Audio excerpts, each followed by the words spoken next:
आपके सामने है new image English reader chapter number 4 father's help के क्वेश्चन आंसर्स की ये वीडियो। क्वेश्चन नंबर 1 है, did Swaminathan like going to school? Pick out example from the story to support your answer. Question number 1 में पूछा गया है क्या स्वामीनाथन को स्कूल जाना पसंद था। एग्जाम्पल भी हमें यहाँ पे देना है। Answer number 1, Swami was a mischievous naughty child. Like every other kid of his age, he hated going to school and study. स्वामी एक नटखट बच्चा था और अपनी उम्र के बच्चों की तरह उसे भी स्कूल जाना पसंद नहीं था और ना ही पढ़ना पसंद था।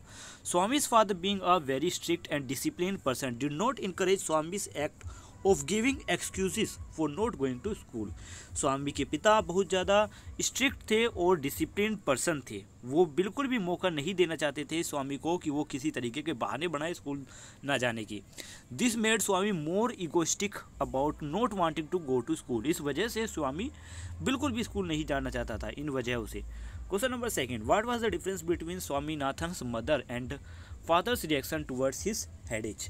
यानी स्वामीनाथन के सिर में जब दर्द था तो स्वामी की मदर और स्वामी के फादर के बीच क्या रिएक्शन था हेडेज को लेकर, यानी सिर दर्द को लेकर। Answer number 2, Swami's mother was sympathetic to her son's complaint of headache. यानी स्वामी की मदर ने अपने बेटे के प्रति सहानुभूति दिखाई जब उसने सिर दर्द की कंप्लेन की। She suggests that he should stay at home and take rest. माँ ने कहा था कि तुम्हें अब घर रुकना चाहिए और थोड़ा आराम करना चाहिए। This was the complete opposite of his father's reaction. जो इसके पिता से बिल्कुल अपोजिट रिएक्शन था। Swami father said that the headache was all nonsense. That Swami should get ready and go to school. स्वामी के पिता ने कहा कि ये तो सिर दर्द सब बकवास है, तुम्हें स्कूल जाना है और स्कूल जाने के लिए तैयार हो जाओ। Question number 3, who was Samuel? How did Swami portray him? यानी सैमुअल कौन थे और स्वामी ने उनके बारे में क्या बताया, उनका चरित्र कैसे बताया। Answer number 3, Swami portrait a terrifying picture of his teacher mister Samuel to his dad to avoid being sent to school. Swami ने अपने टीचर मिस्टर सैमुअल की एक भयानक सी तस्वीर सब अपने पिता के सामने रखी, मतलब भयानक सी बातें अपने पिता को बताई जिससे कि वो स्कूल जाने से बच सके। He said that the teacher beats children and so he does not want to go to school. उसने बताया कि टीचर उन्हें मारते हैं, उन बच्चों को, इसलिए वो स्कूल नहीं जाना चाहता। Unfortunately for him his dad believe his son write a strong note about this to the headmaster. अजीब बात यह हुई कि उसके पिता ने इन बातों को मान लिया और फिर एक पत्र लिखा, एक लेटर लिखा उनके हेडमास्टर के लिए। Question number 4, what did Swami's father give to the headmaster? Swami के फादर ने हेडमास्टर के लिए क्या भेजा? एक लेटर भेजा था जो स्वामी के टीचर के खिलाफ था। Question number 5, what Samuel was a ruthless as Swami had describe him? क्या सैमुअल सर जो थे वो उतने ही क्रूर थे जितने स्वामी ने बताए थे? No, Samuel was not as ruthless as Swami had describing. Swami के जो टीचर थे सैमुअल, वो इतने क्रूर नहीं थे जितना स्वामी ने उनके बारे में बताया था। स्वामी बस was just not willing to go to school on the Monday morning. Swami तो सिर्फ स्कूल नहीं जाना चाहता था सोमवार के दिन, तो इसने इस तरीके के बहाने बनाए सिर दर्द के। फिर बाद में अपने फादर को कन्विंस किया कि उसके टीचर ऐसे मारते हैं, इस तरीके से कुछ बहाने बने थे। Question number 6, Why was Samuel shouting in the class? Samuel नहीं, स्वामी। Why was Swami shouting in the class? Swami class में क्यों चिल्ला रहा था? Swami was shouting in the class so that Samuel, his teacher, would beat him. He can prove to the headmaster that whatever his father wrote in the letter is true. Swami class में इसलिए चिल्ला रहा था जिससे कि उसके teacher उसे मार सके और वो हेडमास्टर को ये साबित कर सके कि जो भी उनके पिता ने लेटर में लिखा है वो बिल्कुल सच है। Was Swami able to give the letter to the headmaster? क्या स्वामी हेडमास्टर को लेटर देने में कामयाब हो पाया? और तो आंसर इसमें no, Swami would not deliver the complain letter to the headmaster as he was going to a week leave. Swami अपने हेडमास्टर को वो पत्र नहीं दे पाया जो कंप्लेन में लिखा था क्योंकि उसके हेडमास्टर एक हफ्ते की छुट्टी पर गए हुए थे। The peon also suggest him to deliver the complain letter to deputy headmaster but he was none of other than the Samuel against which the complain letter was. Peon ने कहा था कि आप अपने कंप्लेन लेटर को deputy headmaster को दे दें, पर लेकिन ये वही टीचर थे, वही सैमुअल टीचर थे जिनके खिलाफ ये लेटर लिखा हुआ था। Question number 8, What eventually happened to the letter? Letter के साथ क्या हुआ? At last Swami's father snatched the letter away from the Swami and tore it up because according to his father Swaminathan deserved his teacher Samuel. आखिर में स्वामीनाथन के पिता ने उस लेटर को स्वामी से छीना और उसको फाड़ दिया क्योंकि स्वामीनाथन के पिता का मानना था कि सैमुअल जैसे टीचर ही उसके बेटे के लिए बेहतरीन है।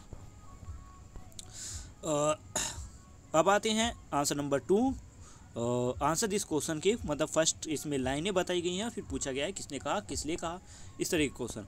तो क्वेश्चन नंबर 1 है आई हैव अ हेडेज, मेरे सिर में दर्द है। Who said this word to whom, ये शब्द किसने किसको कहे। आंसर है इसमें Swaminathan said this word to his mother, Swaminathan ने ये अपनी मदर को कही। Question number B, did the person really have a headache, why did he say he had a हेडेज, क्या सच में इस पर्सन को सिर में दर्द थे, अगर दर्द था तो उन्हें दर्द था, अगर दर्द नहीं था तो उसने ऐसा क्यों कहा। No the person did not really have a headache, कि इस पर्सन को सच में सिर में दर्द नहीं था। He said he because he did not want to go to school, उसने इसलिए कहा क्योंकि वो स्कूल नहीं जाना चाहता था। Question number C, what was the immediate outcome of this word, इसके बाद इस शब्दों के बाद फिर क्या आउटकम आया, मतलब क्या शब्द सुनने को मिले। His mother said that she should go in a jutka, उसकी माँ ने कहा तुम्हें जुटका में जाना चाहिए, एक घोड़ा गाड़ी में जाना चाहिए। I am not shouting sir, question number second, I am not shouting sir, this is my ordinary voice that God has given me, ये वर्ड किसने कहे और किसको कही, ये स्वामीनाथन ने अपने टीचर सैमुअल को कहे थे। What did the speaker expect would happen, कि यहाँ पर स्पीकर क्या एक्सपेक्ट कर रहा था, क्या उम्मीद कर रहा था कि क्या होने वाला है आगे। He expect that teacher would beat him, कि स्वामीनाथन ने ये उम्मीद की थी कि उसके टीचर अब उसको मार लगाएंगे। What happen as a result, पर इसका रिजल्ट क्या हुआ, परिणाम क्या निकला। As a result teacher said to Swaminathan sit down, result सिर्फ यही निकला कि टीचर ने उसे डांट कर कहा कि अब बैठ जाओ। Question number 3, don't lie in addition to being a coward, ये शब्द किसने कहे और किसको कहे, ये शब्द कहे स्वामीनाथन के फादर ने स्वामीनाथन से। Did someone really tell a lie, क्या सच में यहाँ पे जो बोल रहा है वो सच में झूठ बोल रहा था। No he did not tell a lie to his father, वो इस वक्त झूठ नहीं बोल रहा था क्योंकि सच में ही उसको हेडमास्टर ऑफिस में नहीं मिल पाए थे। Did the story and satisfactory, क्या सच में जो स्टोरी का जो एंड है वो बिल्कुल सही हुआ है। Yes, at the end of his father tore the letter and send him to school. Think and answer में कुछ क्वेश्चन और पूछे गए हैं। इफ़ यू वर स्वामी, अगर आप स्वामी हैं, what would you have done, अगर तो आप क्या करते। Would you have told the truth to your father, given the letter to the headmaster और try to provoke Samuel as Swami did, तो क्या आप अपने पिता को सच बताते या फिर आप उस लेटर को हेडमास्टर को देते या फिर सैमुअल को वहाँ से निकाल देते, तो आप क्या करते। आप बताइए, अगर आप होते स्वामीनाथन की जगह तो आप क्या करते। If I was Swami's first of all, अगर मैं स्वामी होता, I would not have told the lie to father giving the wrong information about Samuel character, तो मैं अपने पिता को सैमुअल सर के बारे में रॉन्ग इन्फॉर्मेशन बिल्कुल भी नहीं देता। And second, if I had done the same thing that Swami did, अगर मैंने स्वामी जैसा काम किया होता, I do not have provoke and you so much told the father about telling that I have told a lie, तो ऐसा होता तो मैं अपने पिता को सच सच बता देता कि मैंने पहले झूठ बोला था। And I wanted to tell that I have no headache, और मैं सच बता देता कि मेरे सिर में दर्द नहीं है। And I am going to go to school instead of it. Question number second, it is proper to give corporal punishment at school, give a reason in your answer. Punishment are to make, इसमें पूछा गया question number 4 second में, क्या school में punishment देना बच्चों के लिए सही है। आंसर इसमें punishment are to make student conscious and alert a school, not to injure them. Punishment students को दी जाती है जिससे कि वो सतर्क रहें और वो अपने काम को समझें, उनको चोट पहुँचाने का कोई भी इरादा नहीं रहता टीचर्स का। Allowing corporation punishment in school will make children more alert and help to maintain discipline, एक डिसिप्लिन बनाने के लिए ये कॉर्पोरल पनिशमेंट स्कूल में ज़रूर होती है। Nothing and forgive them if they do something wrong, corporal punishment should be given when a child avoid the advice of teacher, ये कॉर्पोरल पनिशमेंट स्टूडेंट्स को तब दी जाती है जब टीचर की बात मानने से जो बच्चा है एडवाइस सुनने से मना कर देता है। इस तरीके से लास्ट क्वेश्चन था कंप्लीट होता है। वीडियो कैसी लगी इस बारे में कमेंट में लिखकर जरूर बताना। अगर आपने चैप्टर का एक्सप्लेनेशन नहीं देखा है तो वीडियो के डिस्क्रिप्शन में आपको लिंक मिलेगा, आप चैप्टर को हिंदी में समझ पाओगे। Thank you, have a nice day. मिलते हैं नेक्स्ट वीडियो में।